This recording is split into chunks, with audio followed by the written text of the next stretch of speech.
The fertility report on our mob subscription allows you to analyze your animal productivity and natural increase. This report brings together 4 key reproductive records: your joining, scanning, marking, and weaning. This report can help support your operation by helping you identify your top and bottom performing groups.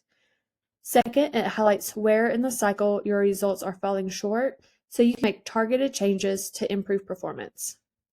Now, an AgriWeb team member will walk you through how to review their records and how to interpret their fertility report.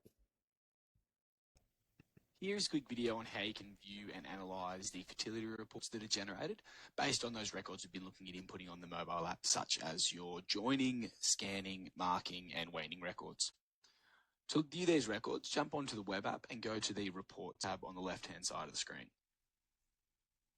Once you're on the Reports tab here, you'll see under the mob records, you've got the reproduction records across the right-hand side here, which breaks these out individually into those specific records like your joining, marking, scanning, and weaning.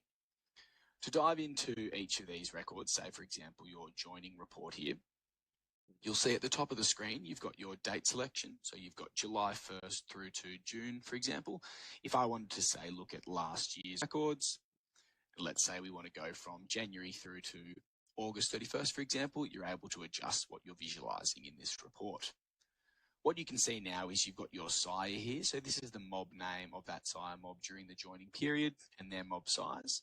You've then also got your dam mob name and also the dam mob size here. This then breaks this out into your join start and end date based on those movement records you would have input. And then you can see over here, you've got your duration, so how long that join lasted. Finally, you can see that the paddocks in which those joins occurred. So if there were instances where these mobs were moved together during that joining period between paddocks, you'll still be able to see a breakdown of which specific paddocks they were in. The last thing to note is you do have the customized columns.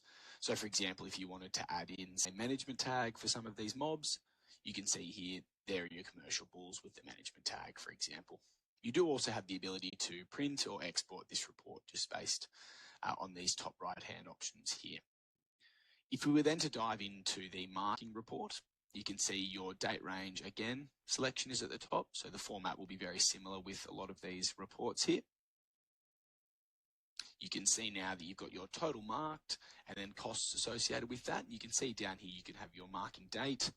You've got your total marked. So as we looked at those marking reports before, if you were splitting them out at sex on a marking record, you'll then also see your distinction between females and males marked. But in this instance, you've just got your total marked here. You can then see this flows through to a marking percentage, and you also get your marking weight. So based on your marking weight and the number of head, you'll get what your total weight there is. You'll also see those costs. So when you're prompted to put in your marking costs or any other associated costs, that will come through.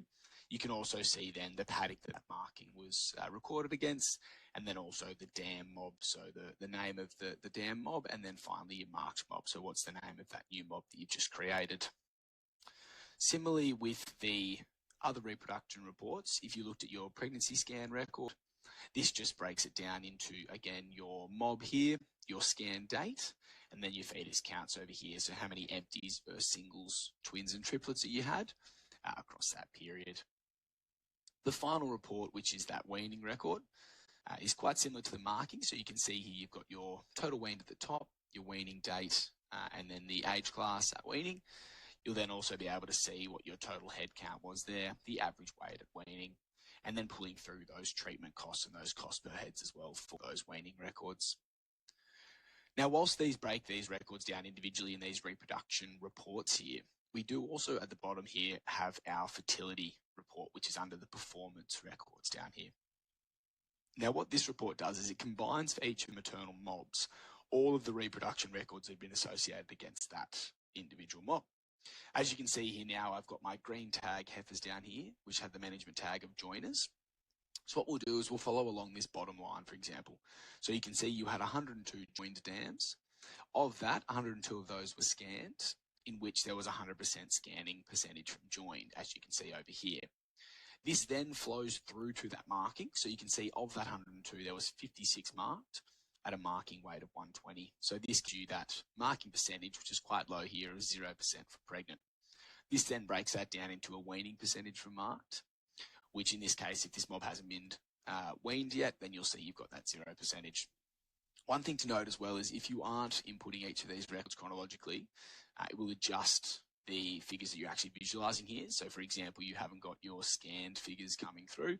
You can see whilst you've got your joining there, you don't have these scanned percentages. However, you do have your marking record. So whilst it's skipping those scans, so you can see you've got your total marked at 15, and then from that, your weaning percentage from marked is still 100.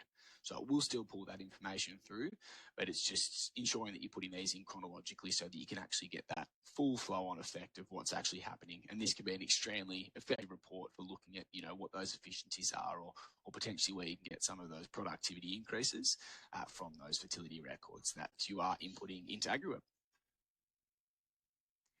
Now taking a look at our paddock grazing intensity.